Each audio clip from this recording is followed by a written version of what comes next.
Let's join our panel again here, Lynda, Caitlin, Michael. So let's go through some of the points that you made earlier before we went to Don. Michael, in listening to the speech, it sounded to a lot of people as if for the first time an American president is almost ceding the title, if you will, the moniker that has been granted to him since the end of World War II as leader of the free world. It seemed that he was indicating not just to the American people and the people who supported him, but perhaps to even some of our allies. If you're an ally of the United States, were you worried by what you heard? I don't know if you're worried because America's interests tend to be the interests of the West. I mean, NATO wasn't foisted upon the people of Europe. Our allies around the world aren't our allies because they're afraid we're going to take our stuff away. We have a lot of common interests, but he laid it right out, and that's why listening to the talk about, well, he didn't reach out to Democrats, Republicans, I was the wrongest person about Donald Trump on the planet. I didn't think he had a chance of winning the day before. I never voted for him. But he is having a conversation that blows past all this stuff. I think about the typical not politically motivated American who listens to a guy for 15 minutes say over and over again, essentially, I love America. Isn't it like the best country ever? And you compare that to the dialogue from the other side. Bernie Sanders just said this week, no, we're not that good of a country. We're not very compassionate. President Obama's standard for American exceptionalism is, well, we're exceptional the way the Greeks think that the Greeks are exceptional, and English. That conversation has turned off so many Americans, and these nonpartisan, non-political Americans heard a guy do what they want to do, which is go, America rocks, yeah!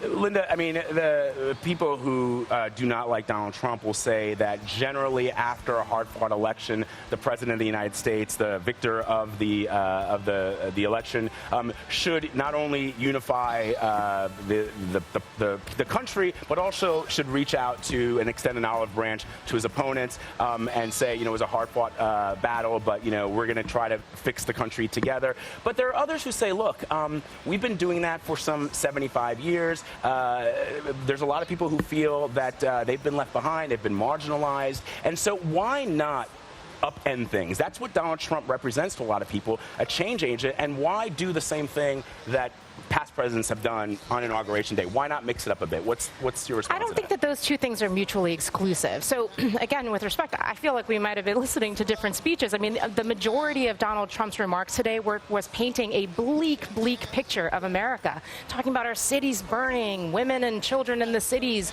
living in deep poverty, as if the sky were falling. And that's not to say that there's not a lot of work to be done in America. That's not to say that there aren't real and meaningful issues that we ought to be addressing, and in particular, our elected leaders and the guy in the Oval Office should be focused on. But it's not exactly, I think, correlating with what reality is. So are we living? Is this American carnage, Michael? That's the word that's the term. That's a word that I would never expect to hear from a president of the United States, and particularly an inaugural speech. But what is the right track, wrong track number in the United States right now? It's upside down. What was the last one? 60+%. It's been upside down since 2005, 2006-ish. A bunch of Americans think things are somehow fundamentally broken, and that I'm a small government libertarian guy. Listening to him trash Washington, D.C. made my little heart just quiver. There are plenty of Americans who look at government and say, a pox on all your houses, and they think Trump, the more that both sides don't like him, the more they go, maybe he's our guy. And that's the message he gave today. But the problem is he's not just a president for the people who got him elected. He's got to be president to everybody. There's a reason why for 75 some odd years the incoming president typically gives a speech about unity, is typically very, very gracious about the opponents that they've had and their predecessors. This is normal. You didn't have any of that in this speech, and it just felt... Could I have a theory? He actually did give people something to unify around, and maybe this is just a fundamental split in ideology, but it was nationalism. In other words, let's rally around, don't we all love America? And I know that for a long time, people on the left have got uncomfortable when that issue comes up. They think that's an attack on our patriotism. They remember the George H.W. Bush campaign where, he went to the flag factory, and they get uncomfortable in that zone. But there are a bunch of Americans who look at the governing elite, set aside partisanship, and they say, I don't know that you love America. You may love America as much as you love other countries.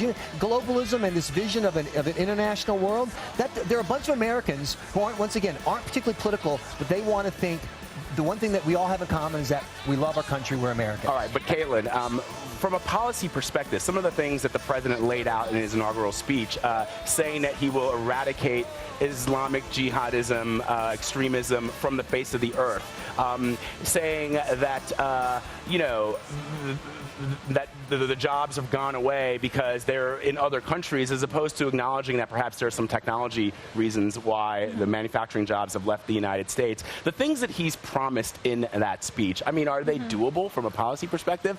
Well, I mean, he talked about them a lot on the campaign trail, right? And you hear different things from his supporters, and this whole idea of, taking him literally, versus taking what he means. What I thought was really interesting about today was he's standing at the base of the Capitol. Behind him and beside him, the entire U.S. Congress, most of them, those who didn't boycott. And he's saying, to both sides, I'm taking both of you on. He used the word establishment. Which means everybody. Which means everybody. So what was interesting to me is Republicans have taken over Washington. They're ecstatic about it. But they're also pretty anxious because they don't know exactly what Donald Trump wants to do.